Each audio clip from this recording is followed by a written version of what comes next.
उत्तर प्रदेश के ललितपुर में एक दर्दनाक खबर सामने आई। यहाँ पर एक शख्स ने भूख के चलते दम तोड़ दिया। उसकी जेब में सूखी रोटियां मिली। मरने वाले शख्स का नाम सुखलाल था और उसे कई दिनों से सरकारी राशन नहीं मिला था। सुखलाल के घर में माँ, पत्नी, 3 बेटियां और 2 बेटे हैं।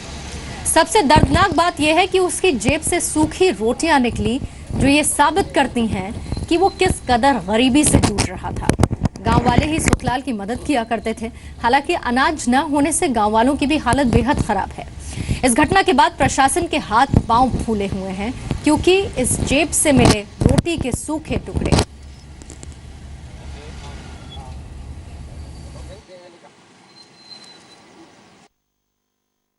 ये सुबह सुबह ये चिंतक 2 को सूचना मिली कि यहाँ पर एक अज्ञात शव पड़ा हुआ है।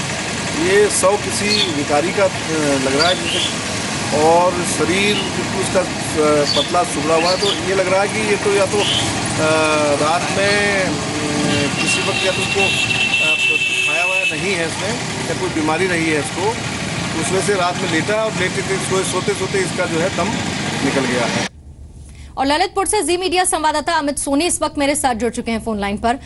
अमित, ये 21वीं सदी का भारत, जहां पर आप कहते हैं कि आपको अनाज मिलेगा, इसकी गारंटी सरकार देने की बात करती है, 50 योजनाएं यहां पर चलती हैं, करोड़ों का फंड अलॉट किया जाता है, लेकिन एक शख्स मर जाता है और उसकी जेब से सूखी रोटियां मिलती हैं। बिल्कुल पूर्णिमा, ये बहुत ही दर्दनाक घटना है जिसमें ये दलित किसान की ये मौत हुई है, वो भी भूख के चलते। कल सुबह ये सब मिला था, लेकिन आज इसकी शिनाख्त हो गई है। सुखलाल अहरवार के नाम से इस किसान का नाम सामने आया है। जब इनके घर पर मैंने जाकर देखा कि जो तंगहाली देखी काफी दर्दनाक थी।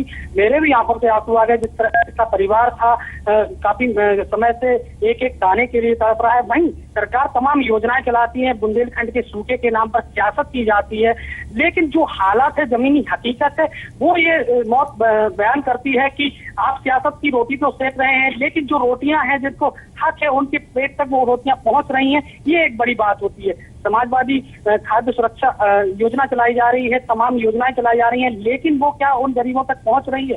इस भ्रष्ट तंत्र में ये जो जो भूख से एक मौत है, ये काफी एक शर्मनाक और दुखद घटना है।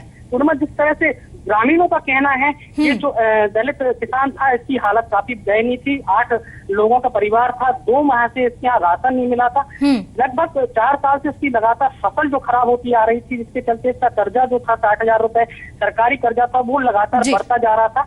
इसकी आर्थिक मंदी के चलते जो दिमागी हालत थी, वो भी काफी परेशान रहने लगा था। जिसकी बिल्कुल अमित, राशन नहीं पहुंच रहा है और समाजवादी पैकेट की बड़ी बड़ी ब्रांडिंग होती है। बहुत बहुत शुक्रिया जानकारी देने के लिए।